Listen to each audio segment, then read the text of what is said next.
Hi అండి. ఈరోజు నేను ఒక వీడియో చూశాను. చారి గుడ్డలిప్పుకున్న ప్రతి మహిళకి, ప్రతి వీరామణికి వీడు సపోర్ట్ ఒకటి వస్తుంటాడు. అరే చారి, నీకు గుద్ద కన్నా సిగ్గుండాలరా, కొంచెం కాకపోతే కొంచెమైనా. 60 సంవత్సరాలు 70 సంవత్సరాలు నెతికెక్కాయి. నీకు ఎవరు ఏ బట్టలు వేసుకుంటే ఎలా మాట్లాడాలో తెలియదా నీకు?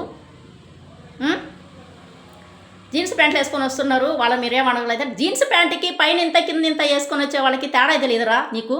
నీ మొనమొక్కలో నా చెప్పు, ఏం మనిషిరా నువ్వు? ఒక ఒక ఆడ మనిషికి చెప్పాల్సింది నీకు కూడా ఒక కూతురు ఉంటుంది. ఆ కూతురికి వేసి పంపించరా, పైన ఇంత కింద ఇంత. ఏ బట్టలు వేసుకుంటే ఏముంది, ఏం తప్పలేదు కదా. పైన ఇంత కింద ఇంత వేసుకుంటే మరి నీ బిడ్డకేసి పంపించు ఒకసారి బయటికి. ఎలా వస్తావురా నువ్వు సపోర్టు? నీ బతుకు జడ. ఏం మనిషిరా నువ్వు? ఆడ మనుషులు కూడా సిగ్గుతో తలంచుకునే అంత బట్టలు వేసుకుంటారు, వాళ్ళకి నువ్వా సపోర్టు? అంటే వీళ్ళందరూ పిచ్చోళ్ళ అడిగేవాళ్ళంతా? నువ్వు కూడా ఒక్క డ్రైవ్ వేసుకొని రారా, దానికి తోడు ముందు నువ్వు వెనకది సరిపోతారా. దొంది మీ బతుకులు జడ. మీరు బయటకు వచ్చి ఏం చెప్తారా? ఏం చెప్పడానికి వస్తారా మీరంతా? నాకు అర్థం కాదు. పోతే అన్వేష్, ఒరే అన్వేష్గా నీకు తిక్క దింగిందో లేకపోతే ఇంకేమన్నా దింగిందో నాకు అర్థం కాదు. నాకు ఆంజనేయ స్వామి కల్లో కనిపించాడు అంటాడు, రాముడు కల్లో కనిపించాడు అంటే, అరే నీకేమైనా మెంటలా? నాలుక మీద మచ్చలు ఉన్నాయి అంటావు. నీకు నాలుక మీద మచ్చలు ఉన్నాయో, గుద్ద కింద మచ్చలు ఉన్నాయో, గుద్దలో మచ్చలు ఉన్నాయో ఎవరికి తెలుసురా? మాకెందుకురా ఇవన్నీ? నాలుక మీద మచ్చలు అందకుండా ఏ నాకు కూడా ఉన్నాయిరా. అదిగో నాకు కూడా ఉన్నాయి మచ్చలు. 26వ సంవత్సరంలో సంకనాకిపోతాను. ఒక 26వ సంవత్సరంలో నేను కూడా అంట. నీకెందుకురా? నన్ను ఎవరన్నా అన్న వాళ్ళందరూ పిసుక్కోవాలన్నారు. నువ్వు అడు కూర్చొని విసుక్కుంటున్నావుగా, సరిపోతా? మళ్ళీ ఇంకెవరు విసుక్కోవాలి? సిగ్గు శరము ఉన్న మనిషి ఇంకొకడు అన్న అయితే మళ్ళీ వీడియో రిలీజ్ చేయవురా నువ్వు. ఎందుకురా నీ బతుకు? నీ బతుకెందుకు అసలు? నేను ఒక వీడియో చూసా. నేను కూతురు కంటే నేను ఇండియాలో ఉండను, నేను కూతురు కంటే నా కూతురుని రేప్ చేస్తారు అని. ఎవరో రేప్ చేయక్కర్లే, నువ్వు చాలు నీ కూతురుని రేప్ చేసుకోవడానికి. ఎందుకంటే 14 సంవత్సరాల పిల్లను కూడా పిల్లను కూడా నువ్వు వదలలేవు కదా. ఇంకా 2-3 సంవత్సరాల నెలల పిల్లని నువ్వేం వదులుతావురా? నీలాంటి వాళ్ళు ఉండబట్టే, పారుంబోక ముండా కొడుకులు ఉండబట్టే ప్రపంచం తయారవుతుందిరా.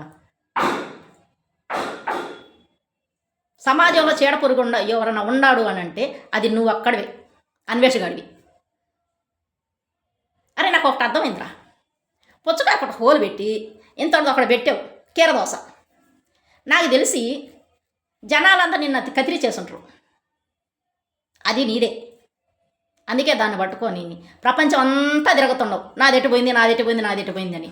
దాన్ని సంఖలో పెట్టుకునే కంటే నువ్వు బతికించుకో. అదే కదా నీది, నువ్వు బతికించేసుకో. వీడి ఇండియాకి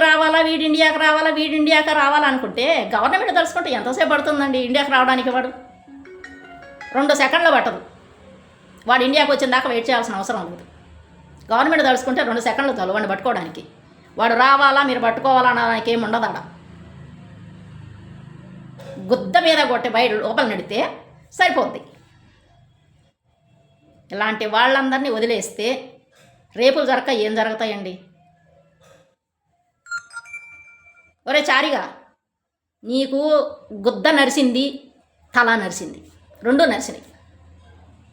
సిగ్గుండాలరా నీ బతుకులో నా చెప్పు. వాడు అన్వేషగాడైతే వాడు ఎలాగో మెంటల్ నా పట్ట తయారైండు. ఆడికి సపోర్టు నువ్వు తయారైనవు. ప్రపంచం సంకనాకిపోయింది ఇప్పటికే.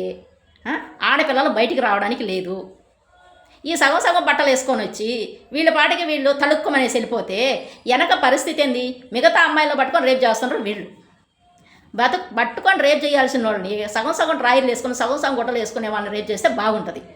చక్కగా ఉన్న వాళ్ళని, చదువుకునే పిల్లని, ఈ 2 సంవత్సరాలు 3 సంవత్సరాల పిల్లలను కూడా రేపు చేస్తానంటే ఈ బతుకులు, ఈ ముండల బతుకులు ఇలా తయారయ్యాయి కాబట్టి వాళ్ళు అలా తయారయ్యారు. వాళ్ళని కూడా అనుకోవడానికి ఏమి ఉండదు. మగపిల్లలు మంచోళ్ళే, ఈ ముండలేట తయారు చేశారు.